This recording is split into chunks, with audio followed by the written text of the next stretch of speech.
नमस्कार दोस्तों। आज हम यात्रा भत्ता के पार्ट 8 पर डिस्कशन करेंगे और इस पार्ट 8 में आपको मैंने इससे पहले सामान्य यात्रा भत्ता, विशेष यात्रा भत्ता, ट्रांसपोर्टेबल, सेवानिवृत्ति पर यात्रा भत्ता बिल, मृत्यु की दशा में सेवारत रहते हुए मृत्यु की दशा में यात्रा भत्ता बिल में किन किन बातों का ध्यान रखना चाहिए, क्या क्या आहरण किया जा सकता है, प्रतिपूर्ति की जा सकती है, पर डिस्कशन किया। मेरे इससे पहले के सातों वीडियो आप अच्छी तरह से समझ लीजिए, पढ़ लीजिए, उसके नोट्स बना लीजिए, स्क्रीनशॉट ले लीजिए। अब ये हम लगभग अंतिम चरण में है, पार्ट 8 है। यात्रा भत्ता भुगतान के समय अधिकारी को किन बातों का ध्यान रखना चाहिए, काउंटर साइन करते समय यात्रा अपने कर्मचारी की यात्रा भत्ता बिलों को, ये महत्वपूर्ण है। विगत वर्षों में प्रश्न पूछे भी गए हैं और संभावना भी है भी कि पूछ लिया जाए। प्रश्न आ सकता है कि यात्रा भत्ता भुगतान के समय नियंत्रक अधिकारी द्वारा या यात्रा भत्ता बिल को प्रति हस्ताक्षरित करने वाले अधिकारी द्वारा किन बातों का ध्यान रखना चाहिए। तो इस संबंध में जो आपका फाइनेंशियल हैंडबुक वॉल्यूम 3 है, यात्रा भत्ता नियम संबंधी, उसमें हम नियम 88 में सरकारी सेवक के यात्रा भत्ता बिल को नियंत्रक अधिकारी द्वारा काउंटर साइन करना अनिवार्य है। जब तक यात्रा भत्ता बिल को काउंटर साइन नहीं करेगा अधिकारी या कार्यालयाध्यक्ष, तब तक वो भुगतान के योग्य नहीं माना जाता है।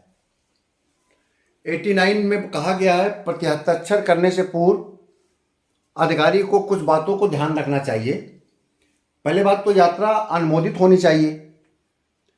यात्रा भत्ता बिल के साथ यात्रा का अनुमोदन अनिवार्य रूप से होना चाहिए, जिसमें ये निर्धारित किया जाए कि आपको ये यात्रा आपके द्वारा किया जाना है। और यदि यात्रा भत्ता का अनुमोदन नहीं हो पाया है, आकस्मिक आपको यात्रा करनी पड़ गई है, तो जैसे यात्रा समाप्त करके आप वापस आएँ तो उसकी कार्योत्तर अनुमोदन ले लिया जाना चाहिए। तो या तो यात्रा करने से पूर्व उसको अनुमोदन ले लिया जाए यात्रा का, या यात्रा करने के बाद अनुमोदन ले लिया जाए। अनुमोदन लेना अनिवार्य है, या अनुमोदन करना अधिकारी के द्वारा अनिवार्य है अपने अधीनस्थ कर्मचारी का यात्रा भत्ता बिलों को। नियम नंबर 90 ये कहता है कि जो नियंत्रण अधिकारी है बिल को जब काउंटर साइन करता है, काउंटर साइन का मतलब वेरीफाई करता है, तो वेरीफाई करते समय जितनी भी बातें वेतन बिल में होती हैं उन सभी बातों की जिम्मेदारी वो लेता है, और उसको जिम्मेदारी है कि देखिए कि ये चीज़ें सही है कि नहीं सही है। तो अंतिम जिम्मेदारी तो कर्मचारी की होती है, जो कि वेतन बिल का अपना प्रस्तुत करता है, लेकिन उसके वेतन बिल को प्रति हस्ताक्षरित करने से पहले कंट्रोलिंग अथॉरिटी की भी जिम्मेदारी है कि वो देख ले कि क्या यह यात्रा आवश्यक थी, मतलब जो यात्रा की गई क्या ये किया जाना था, एक ही कार्य के लिए कहीं बार बार यात्रा तो नहीं की गई है, कहीं ऐसा तो नहीं कि यात्रा को जबरदस्ती बनाया गया है किसी उद्देश्य के लिए, और हो सकता है वो उद्देश्य गौण हो, सेकेंडरी हो, इतना महत्वपूर्ण ना हो। ये देखिए कि वास्तव में उस यात्रा जो उसने किया है उससे कोई औचित्यपूर्ण हुआ है। नंबर 3, यह देखिए कि यात्रा भत्ता बिल में जो अवस्थान के दिन हैं उसकी गणना औचित्यपूर्ण है। अवस्थान के दिनों का मतलब डीए, जो उसने डीए लिया है, जितने दिन रुका है, क्या वो इतना उचित था? ऐसा तो नहीं कि काम 2 घंटे का था उसने वहाँ पर 2 दिन लगा दिया हो। तो यह भी देखिए कि वो काम कितना इंपॉर्टेंट था और क्या अवस्थान करना इतना महत्वपूर्ण था इतने दिनों तक, यह भी देखिए। नियंत्रक अधिकारी की जिम्मेदारी यह भी है कि यात्रा के स्थानों के दूरियों की सततता की जानकारी कर ले। लोकल जो अधिकारी हैं, लोकल जो कर्मचारी हैं, उनको ये जानकारी होनी चाहिए कि जहाँ की ये दूरियां ली जा रही हैं वो सही है। कुछ निश्चित दूरियों के बारे में सरकारी जो अभिलेख हैं उनसे ले लिया जाए, ये सब चीज़ों की सततता जानकारी कर ली जाए, उसके बाद ही उसको काउंटर साइन करे। काउंटर साइन करते समय यह भी जरूरी है कि काउंटर साइंड जो ऑफिसर है, प्रति हस्ताक्षर करने वाला अधिकारी है, वो संतुष्ट हो ले कि यात्रा भत्ता बिल कर्मचारी के लाभ का स्रोत तो नहीं है। लाभ का स्रोत का आशय है कि कहीं अनावश्यक उसमें तो नहीं उसने अपने डीए चार्ज कर लिया हो और निरुद्देश गया हो, और हो सकता है कि उसने यात्रा की ही ना हो और कार्यालय से गायब रहते हुए उसने यात्रा भत्ता बिल प्रस्तुत कर दिया हो। तो इन सब चीज़ों को संतुष्ट हो ले कि यात्रा भत्ता बिल कर्मचारी के लाभ का स्रोत तो नहीं है, उसने यात्रा वास्तव में किया है कि नहीं किया है। अगला है कि यात्रा बिलों के प्रति हस्ताक्षर का अधिकार प्रतिनिहित ना हो, यानी कि ये एक महत्वपूर्ण है और ये वॉल्यूम 3 में बताया भी गया है कि किस विभाग में कौन से अधिकारी टीए बिल को काउंटर साइन करेंगे। कभी कभी शासन भी निर्धारित करता है उच्च अधिकारियों के टीए बिल को काउंटर साइन करने के लिए। वैसे ही यात्रा बिलों के बिल को, जो यात्रा बिल हैं उनको जो काउंटर साइन करने का जैसे अधिकार दिया जाता है शासन के द्वारा, वो उनके द्वारा स्वयं लागू किया जाएगा।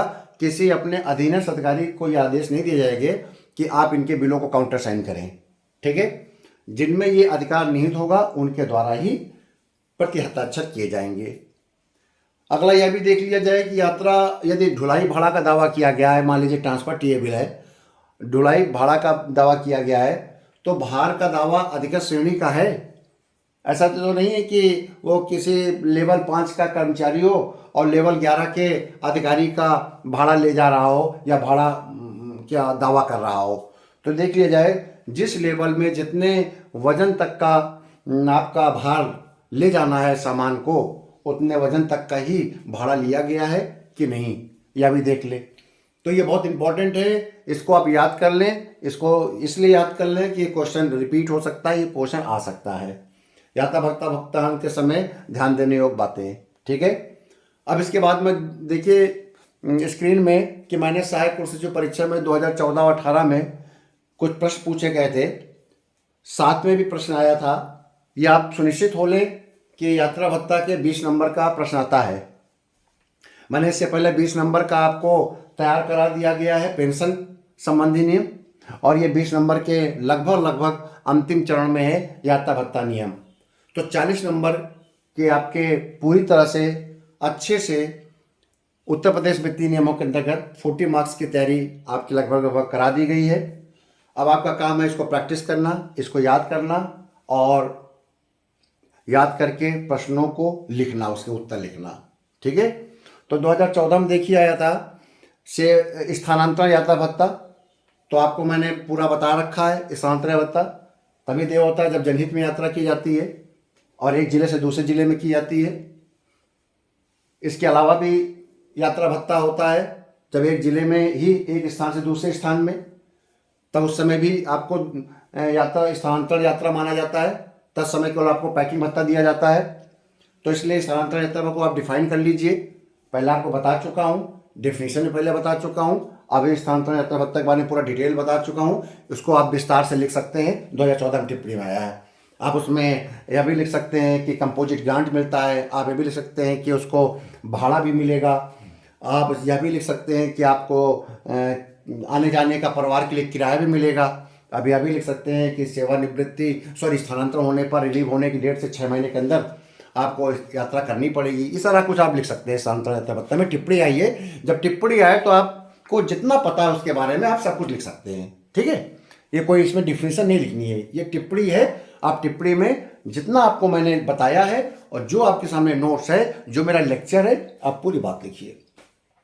दूसरा है सेवानिवृत्ति या मृत्यु पर यात्रा भत्ता। इससे पहले वाले वीडियो में मैंने दोनों चीज़ें बताया है कि सेवानिवृत्त होने पर क्या क्या आपको मिलता है, परिवार को क्या मिलता है, कब कितने समय के अंतर सेवानिवृत्ति के कितने समय के अंतर्गत आपकी यात्रा हो जानी चाहिए, आपको यात्रा करते समय कितना आपको किराया मिलेगा, आपको या सेवानिवृत्ति पर आपको भाड़ा कितना मिलेगा, सामान ले जाने पर किस प्रकार से दे होंगी चीज़ें, वो मैंने आपको बता रखा है, इसलिए मैं उसको रिपीट नहीं करूँगा। मृत्यु पर यात्रा भत्ता का भी मैंने कवर कर दिया है कि मृत्यु के समय किसके किसके लिए आपको यात्रा भत्ता दिया जाएगा, और यात्रा भत्ता दावा कौन प्रस्तुत करेगा मैंने बता चुका हूँ। कितने अवधि के अंतर्गत परिवार अपना यात्रा भत्ता प्रस्तुत कर देगा। ठीक है ना, ये सब चीज़ें हैं। आपको इसके बारे में बताया है मैंने। इसके अलावा दैनिक भत्ता एक डिफिनीशन है, आपको पहले बता चुका हूँ कि अगर आप किसी भी 8 किलोमीटर अपने मुख्यालय से 8 किलोमीटर परिधि के बाहर अगर आप किसी यात्रा पे जाते हैं और आपको वहाँ पर अवस्थान करना पड़ता है और वो अवस्थान कम से कम 8 घंटे का होता है, 24 घंटे में कम से कम 8 घंटे का होता है, तो आपको एक दैनिक भत्ता आपका तैयार हो जाएगा, बन जाएगा। तो उसकी दरें आपके वेतनमान के आधार पर हैं, जो कि मैं पहले बता चुका हूँ। शासनादेश, 2 शासनादेश याद रखिएगा। एक तो आपका 2011 का शासनादेश है, 2011 का शासनादेश 31 मार्च 2011 का है, ठीक है। और आपका दूसरा 5 मार्च 2019 का है। 31 मार्च 2011 का शासनादेश और 5 मार्च 2019 का शासनादेश बहुत इंपॉर्टेंट है यात्रा भत्ता के लिए। आप उत्तर प्रदेश शासनादेश में जाएंगे, वित्त विभाग में आप जाएंगे और वित्त विभाग में जाकर शासनादेश की डेट डाल देंगे 5 मार्च 2019, तो आपके वो शासनादेश आ जाएगा, उसे आप डाउनलोड कर लीजिए। ये हर अभ्यर्थी के पास, सभी तैयारी करने वाले अभ्यर्थियों के पास, सभी सरकारी कर्मचारियों के पास 5 मार्च 2019 का शासनादेश होना जरूरी है, अगर उन्हें यात्रा भत्ता के संबंध में क्वेश्चन को सही करना है तो, ठीक है। अब आता है आपका कालातीत यात्रा भत्ता। अब कालातीत यात्रा भत्ता वॉल्यूम 3 का पार्ट नहीं है, ठीक है। उत्तर प्रदेश यात्रा भत्ता नियम वॉल्यूम 3 जो है उसका पार्ट नहीं है, बल्कि ये मूल नियम है आपका। उत्तर प्रदेश मूल नियम 224 का है, 74 में आता है। कालातीत यात्रा भत्ता के बारे में मैं आपको अभी बता देता हूँ। नीचे देखिए मैंने डिफाइन भी कर दिया है, क्योंकि इसको मैंने कालातीत शब्द का इस्तेमाल नहीं किया। कालातीत के बारे में मैं डिस्कशन करूंगा जब मैं देकों के कालातीत पर एक नया टॉपिक लूँगा, और जब 224 में आऊँगा तब बताऊँगा कि कौन कौन से ऐसे व्यय हैं या भत्ते हैं जो कालातीत होते हैं, और कालातीत होते हैं तो कितने, उसको किस प्रकार से हम प्री ऑडिट करते हैं, ठीक है। तो देखिए, एक बात तो आप सुनिश्चित हो लीजिए यात्रा भत्ता के बारे में। यात्रा भत्ता के बारे में एक कॉन्सेप्ट क्लियर हो लीजिए कि अगर आपने 1 साल के अंदर सामान्य यात्रा भत्ता को प्रस्तुत नहीं किया तो आप यात्रा भत्ता प्रस्तुत कर ही नहीं सकते। कालातीत को तो बाद में आएगी, वो फिर दोबारा आप प्रस्तुत ही नहीं कर सकते, यानी कि वो लैप्स हो जाएगा। अगर कहा जाए फॉरफिट होगा। सामान्य यात्रा, शासकीय सेवक सामान्य यात्रा अगर करता है तो उसको यात्रा करने के 1 साल के अंदर, यात्रा जिस दिन समाप्त करता है उसके अगले दिन से 1 साल के अंदर उस देयक को अपने कार्यालयाध्यक्ष को प्रस्तुत कर देगा। अगर कार्यालयाध्यक्ष को प्रस्तुत कर देगा तो उसका जो यात्रा भत्ता देयक है वो जीवित रहेगा, भले ही कार्यालयाध्यक्ष उसे कोषागार में प्रस्तुत न कर पाए, ठीक है। अगर कोषागार में प्रस्तुत नहीं कर पाएगा तो ये कहा जाएगा कालातीत हो गया यात्रा भत्ता। तो उसको प्री ऑडिट करने के लिए सक्षम प्राधिकारी होते हैं, विभागों में कुछ अधिकारी निश्चित किए जाते हैं जिनको प्री ऑडिट करने का है। प्री ऑडिट का मतलब होता है ये देख लेना कि इसका पुनर्भुगतान तो नहीं हो रहा है, ये देख लेना कि रीजन औचित्यपूर्ण है, ये देख लेना कि इसका भुगतान किया जाना है कि नहीं किया जाना है, इसको प्री ऑडिट कहते हैं। तो एक सक्षम प्राधिकारी होता है, सामान्यतः ये वित्त सेवा के अधिकारी होते हैं जिनको ये अधिकार होता है कि कोई अगर बिल नहीं प्रस्तुत हो पाया है समय से कोषागार में तो उसका परीक्षण करके उस पर लगा देता है एक मोहर कि इसका प्री ऑडिट कर लिया गया है, तो कोषागार उसका स्वीकार कर लेता है। लेकिन अगर आपने 1 साल के अंदर स्वयं एक अपना टेबल बना के नहीं कार्यालयाध्यक्ष को दिया तो फिर वो टेबल फॉरफिट हो जाएगा, ठीक है। और ऐसे ही देखिए, सेवानिवृत्ति और मृत्यु के दिशा में बताया गया है, उसमें कहा गया है कि 6 महीने के अंदर यात्रा कर लेनी चाहिए, 6 महीने के अंदर यात्रा कर लेनी चाहिए। लेकिन वो अवधि 1 साल तक जीवित रहेगा। यात्रा करने के जिस दिन यात्रा पूर्ण करिए उसके 1 साल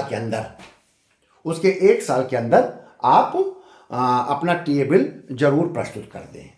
अगर आप प्रस्तुत नहीं करेंगे तो फॉरफिट हो जाएगा, और 6 महीने के अंदर यात्रा नहीं करेंगे तो फॉरफिट हो जाएगा, फिर आपको यात्रा करने का अनुमति नहीं है। आप अगर यात्रा करेंगे भी 6 महीने बाद, मृत्यु की दशा में अगर परिवार करता है और सेवानिवृत्त होने पर परिवार करता है यात्रा, तो फिर 6 महीने बाद फिर उसको फॉरफिट मान लिया जाएगा। तो कालातीत यात्रा भत्ता के संबंध में ये है, यदि आप यात्रा भत्ता दावा यात्रा पूर्ण करने के अगले दिन से 1 वर्ष के अंदर कार्याध्यक्ष नियंत्रक अधिकारियों को प्रस्तुत नहीं करते हैं तो दावा व्यवगत हो जाता है। और यदि 1 वर्ष के अंदर यात्रा भत्ता बिल प्रस्तुत कर देते हैं लेकिन कोषागार में प्रस्तुत नहीं हो पाता है वो बिल, तो उसे हम कालातीत यात्रा भत्ता कहते हैं। ठीक है, तो कालातीत यात्रा भत्ता के बारे में क्लियर हो गया। अब 2018 में देखिए आया अवकाश यात्रा भत्ता, अवकाश यात्रा सुविधा।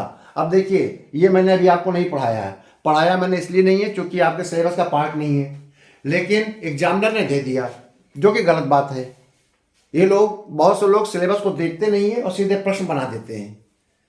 तो ऐसे प्रश्न नहीं आने चाहिए जो सिलेबस का पार्ट नहीं है। अवकाश यात्रा सुविधा आप उठा कर देखिए, आपके इसका पार्ट नहीं है एलटीसी, लेकिन यह क्वेश्चन आया इसलिए आपको इसको तैयार करके रखना पड़ेगा। एलटीसी मैं अगले टॉपिक में ले लूँगा और आपको थोड़ा विस्तार से बता दूंगा, क्योंकि एलटीसी एक छोटा टॉपिक नहीं है, ये अपने आप में पूरा संपूर्ण एक यात्रा नियम है। दूसरा आया है नियत यात्रा भत्ता। नियत यात्रा भत्ता हम ये कह सकते हैं फिक्स ट्रेवलिंग अलाउंसेस। भाई फिक्स ट्रेवलिंग अलाउंसेस आपके इसका पार्ट नहीं है जो सहायक कुल सचिव का है, फिर भी आया। तो आप मान लीजिए कि कुछ ऐसे भी सरकारी सेवक होते हैं जिनका काम फील्ड में रहना होता है, रोज़मर्रा में फील्ड में यात्रा करना होता है, पीडब्ल्यूडी, इरिगेशन, ऐसे बहुत से विभाग हैं। तो ऐसे विभाग में कुछ अधिकारियों को, कर्मचारियों को नियत यात्रा भत्ता दिया जाता है, एक निश्चित फिक्स करके उनको यात्रा भत्ता हर माह दिया जाता है। ठीक है, चूँकि उनके जो उनके कार्यों का एक प्रकार का नेचर है, प्रकृति है, उसमें यात्राएं हैं और नियमित यात्राएं हैं, फील्ड में जाने की यात्राएं हैं। तो ऐसे कर्मचारियों को, फील्ड अधिकारियों को, फील्ड कर्मचारियों को नियत यात्रा भत्ता दे होता है, जिनको सरकारी वाहन नहीं मिलते हैं। तो ऐसे लोग का एक नियत यात्रा भत्ता होता है, तो इसे हम नियत यात्रा भत्ता कहते हैं। ठीक है, अब आता यात्रा भत्ता बिलों का पर प्रति हस्ताक्षर। अगला क्वेश्चन 2018 में आया, तो आपके बगल मैंने बता ही दिया। यात्रा भत्ता भुगतान के समय ध्यान देने योग्य बातें, यही यात्रा भत्ता बिलों पर प्रति हस्ताक्षर है। अगला क्वेश्चन आया था यात्रा भत्ता नियमों में परिवार का परिभाषा। तो आपको मैंने पहला ही जो एपिसोड बनाया था उसमें मैंने परिभाषाएं बताई थी। परिभाषाएं में मैंने बताई थी कि इसमें स्पाउस आते हैं, ठीक है, पति पत्नी, लेकिन ध्यान रहे एक से अधिक पत्नी नहीं, एक से अधिक पत्नी नहीं होगी, पति या पत्नी इसमें शामिल किए जाएंगे, बच्चे शामिल किए जाएंगे, सौतेले बच्चे भी शामिल किए जाएंगे, ठीक है, जो साथ रहते हों और पूर्णतः आश्रित हों। ध्यान रहे इसमें आश्रित बच्चों को ही उल्लेख किया जाएगा। इसके अलावा कर्मचारी के माता पिता भी शामिल किए जाते हैं ट्रांसफर टीए में, अगर वो आश्रित हैं। अवयस्क भाई भी शामिल किया जाता है परिवार में, अगर वो अवयस्क है, और बेटियां भी शामिल किया जाता है, बशर्ते बेटियों का विवाह ना हुआ हो।